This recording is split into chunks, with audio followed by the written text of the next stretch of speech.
முன்னாடி இருக்கிற பெரியவங்க எல்லாருக்குமே வணக்கம். ஃபர்ஸ்ட் ஆஃப் ஆல் கூப்பிட்டதுக்கு ரொம்ப ரொம்ப நன்றி மாரியனா. இவ்வளோ பேர் மொத்தமாக சேர்ந்து ஒரே இடத்துல பார்க்குறதே எனக்கு ரொம்ப சந்தோஷமான ஒரு விஷயம். எனக்கு வந்து ஒரு மாறின ஒரு ரொம்ப ரொம்ப ரொம்ப ஒரு எளிய மனிதராக தான் நான் அவரை பார்க்குறேன். ரொம்ப அந்த சிம்பிளான மனுஷங்கிட்ட ரொம்ப சடனாக டக்குன்னு ஒரு கனெக்ட் வந்துடும். அந்த மாதிரி தான் அவகிட்ட இருந்து பார்த்து பேசும்போதெல்லாம் செட் ஆச்சு. மாமன்னனுக்கு கொஞ்சம் முன்னாடி தான் அவரை பர்சனலாக தெரிய ஆரம்பிச்சிது.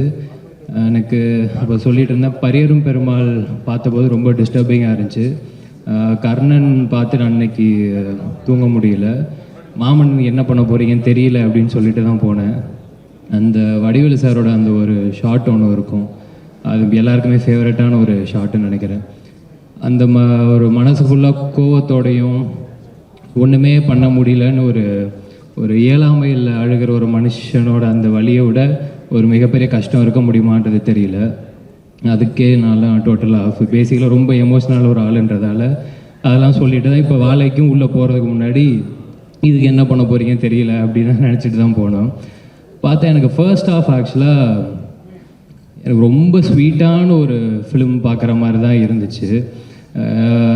நீங்கள் படம் பார்க்கும்போது உங்களுக்கே தெரியும், அந்த 2 பசங்க குறிப்பாக அவங்க பேர் இப்போ நிஜ பேர் தான் சொன்னாங்க, பொன்வேல் ராகுல் அப்படின்னாங்க. ஆனால் நான் அவங்கள எப்பயுமே சிவனேந்தா சேகராகவே என் மனசில் எப்பவுமே ஞாபகம் வச்சுப்பேன். ஏன்னா சில கேரக்டர்ஸ் அந்த மாதிரி நம்மளை மீறிய கேரக்டராகவே ஒரு மாதிரி பதிஞ்சிரும்.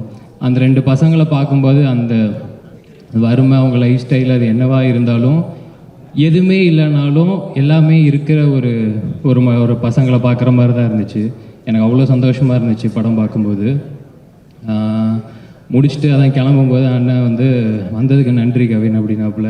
நாங்கள் தான் நன்றி சொல்லணும், நீங்கள் ஏன் நன்றி சொல்கிறீங்க? ஏன்னா ஒவ்வொருத்தவங்களுக்கும் ஒவ்வொரு பர்பஸ் இருக்கும். அதே மாதிரி சினிமாவில் வந்து இந்த கலை மக்களுக்கான ஒரு கலை, அது மக்கள்கிட்டே எவ்வளோ தூரம் கொண்டு போய் சேர்க்க முடியும் அப்படிங்கிறதுக்கு ரொம்ப சில இயக்குனர்கள் தான் இருக்காங்க. அதில் மாறியான மாதிரி ஒரு ஆள் வந்து எல்லா பெரியவங்களுமே சொல்லிட்டாங்க. ஸோ எனக்கு பார்க்கும்போது அதுதான் ரொம்ப ஃபீல் ஆச்சு. ரொம்ப ரொம்ப நன்றிண்ணே, அவ்வளோதான் என்னால் சொல்ல முடியும்.